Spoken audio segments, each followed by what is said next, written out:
और गुरु के साथ में किसी को बैठा सकूं ऐसा दुनिया में कोई नहीं है। सद्गुरु हमारे अद्वितीय है और इसलिए हमारे सद्गुरु के प्रति हमारा अनन्य भाव होना चाहिए। सबको वंदन, सबका आदर, लेकिन हमारे गुरु जिसके प्रति हम समर्पित है वो अद्वितीय है, उसके प्रति हम अनन्य भाव से समर्पित हैं।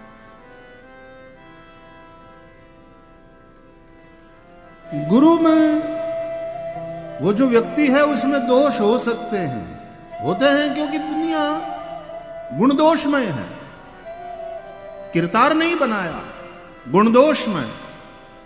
लेकिन गुरु में जिसको दोष दिखाई दे वो शिष्य नहीं।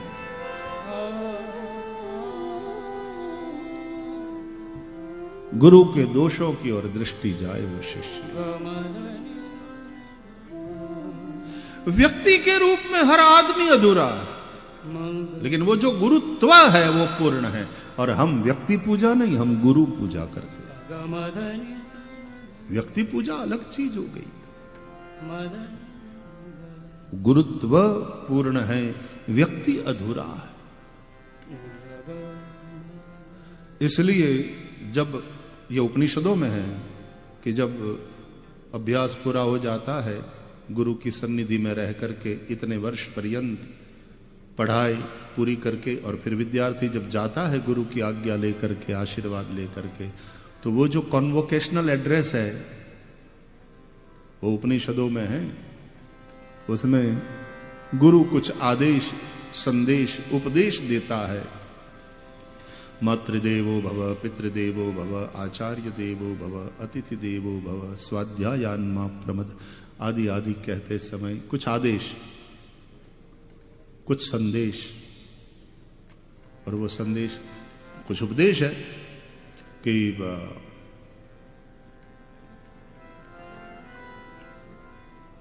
देव पितृकार्याभ्याम न प्रमदितव्यम, स्वाध्याय प्रवचनाभ्याम न प्रमदितव्यम, श्रद्धया देयम अश्रद्धया देयम आदि आदि। और कुछ संदेश के सुन, लिसन दिस केयरफुली। इतने वर्ष हम जो साथ साथ रहे, हम दोनों ने एक दूसरे के जीवन को समीप से, करीब से देखा। हम दोनों एक दूसरे के गुण दोष से अवगत हुए। अब तूने, तेरे में जो अवगुण रहे होंगे तो हमने ठोंक पीट करके तुमको ठीक करने का प्रयास किया। उसी तरह मुझ में भी कुछ अवगुण रहे, लेकिन गुरु में वो है तो हम में भी होना चाहिए।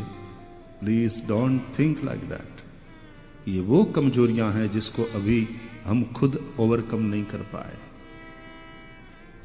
अतः बेटे, यानी यानी अस्माकं सुचरितानि तानि त्वयोपास्यानि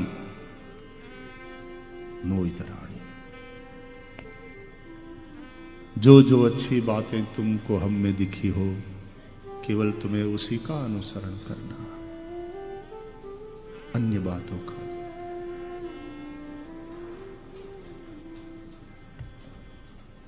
कितने प्रैक्टिकल लोग हैं ये।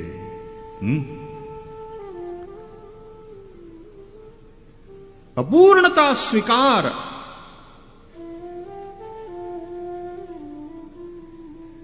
दंभ कबूल नहीं है।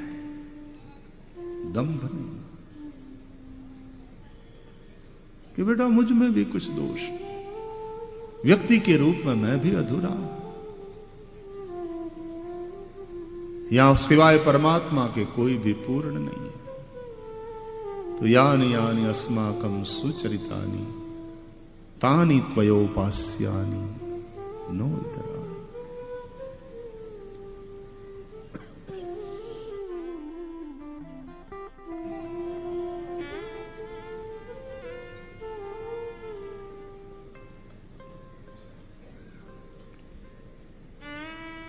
तो गुरु तत्व में वो जो श्रद्धा है वो हमें भव सागर से पार ले जाती।